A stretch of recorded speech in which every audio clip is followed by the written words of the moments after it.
Mayor Fred Eisenberger has vaccine envy. Because what we're experiencing is that, an announcement in one community saying we're going to 65 plus, while, here in Hamilton, we're at 70 plus, and we barely have enough supply to fulfill that part of our population. So far, close to 94,000 COVID-19 vaccines have been administered in Hamilton. Just over 19% of the population over the age of 16 has been given at least one of the shots.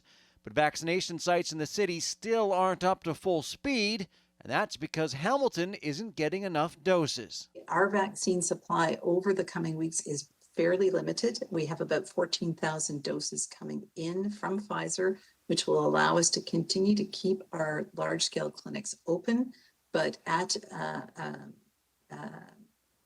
this point, we're going to have some challenges in opening things up. We're now locked down in the gray zone. We have businesses that are on the cusp of closing, and yet we don't have enough vaccine to help us get out of that gray zone.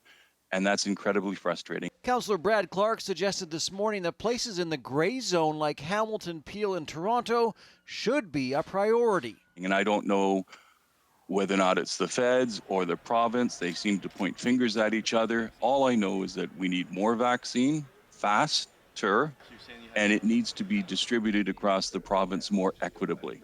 And the mayor agrees. Because if we're going to deal with where the largest number of cases are, if we can knock that down, that is a benefit not only to our community, but to the communities around us. Dr. Elizabeth Richardson says she's in talks with the province daily, arguing for more vaccines for this area. We reached out to the health minister's office for answers and didn't get a reply. Adam Atkinson, CHCH News, Hamilton.